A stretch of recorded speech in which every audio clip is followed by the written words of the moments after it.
আজ আমায় স্বপ্ন দেখাবি আয়, এক নতুন গল্প শোনাবি আয়, তুই মিশে যা আমার কল্পনায়, তুই মিলে যা আমার গল্পটায়। হ্যালো গাইস, আমি Ren, welcome back to my channel ছোট্ট মেয়ে ব্লগস। তো তোমাদের যেমনটা আমি বলেছিলাম যে আমি খুব তাড়াতাড়ি কিন্তু ব্লগ ভিডিও দেওয়া শুরু করব। তো যেমন কথা তেমন কাজ। তো হ্যাঁ, আজকে আমি আবার নিয়ে চলে এসেছি একটা দারুণ ব্লগ ভিডিও নিয়ে। তোমরা টাইটেল আর থাম্বনেল দেখে বুঝতে পেরে গেছো যে আজকেও ব্লগ ভিডিওটা কীরকম হবে।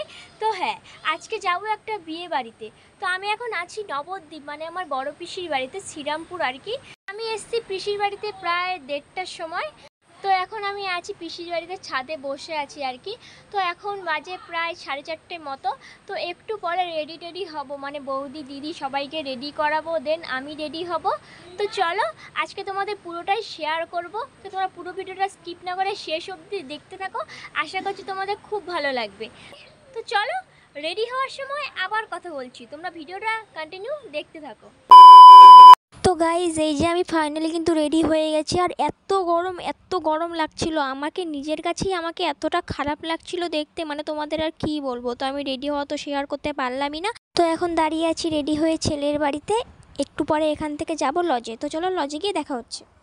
তো এই যে আমি কিছুক্ষণ পরেই চলে গেলাম লজে। তো তারপরে একটু কফি খেয়ে নিচ্ছিলাম। এখানে ছিল আমার দিদি, আরও সবাই আছে। তো চলো সবাইকে তোমাদের একটু দেখিয়ে দিই। তো এখানে আছে নতুন বউ, মানে বৌদি। আর এইদিকে ছিল আমার দিদির মেয়ে, মানে দুটোই আমার দিদির মেয়ে।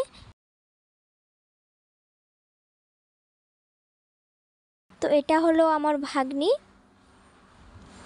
তো বুঝতেই পারছিল না আমি ভিডিও করছি, যাই হোক। আর এখানে আছে আমার বৌদি আর একটা দিদির ছেলে।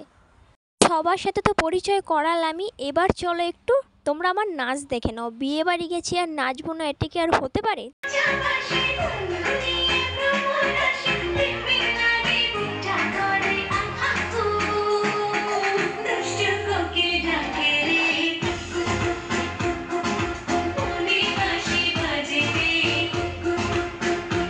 তো নাচানাচি হলো পুরোটা, তো তোমাদের সাথে শেয়ার করা সম্ভব নয়, তাই একটুখানি শেয়ার করলাম। তো নাচানাচি করার পরে আমরা খেতে বসে গেছি। তো চলো তোমাদের একটু দেখিয়ে দিই। এই যে আমি, আমার দিদির ছেলেরা, আমার দিদির মেয়ে সবাই একসাথে খেতে বসেছি। আর মেনুতে কিন্তু অনেক কিছু ছিল। আমাদের খাওয়া দাওয়া নাচানাচি সব শেষ, তারপরে আমরা বসে আছি এখানে, একটু ছবি টবি তুললাম। তো আমাদের টোটো আসছে, টোটো আসলে আমরা বেরিয়ে যাব, মানে পিসি বাড়ি যাওয়ার উদ্দেশ্যে আর কি। তো এতটাই গরম ছিল গাইস, কি বলবো, গরমের ঠেলায় মানে আমি কি বলবো, চুলটা পুরো খোপা করে নিয়েছি, চুলটা ছেড়েও শান্তি নেই। আর হ্যাঁ, আমার হাতে গোলাপটা দেখে আবার কেউ ভেবো না যে আমাকে আবার গোলাপ কে দিল, না না, আমাকে গোলাপ কেউ দেয়নি, আমি ওখান থেকে একটা নিয়েছি গোলাপ।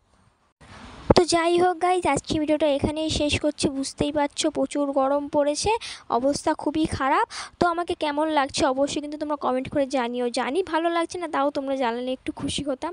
তো যাই হোক, চলো আজকে ব্লগটা এখানেই শেষ করলাম, দেখা হচ্ছে অন্য কোনো ভিডিওতে। টাটা।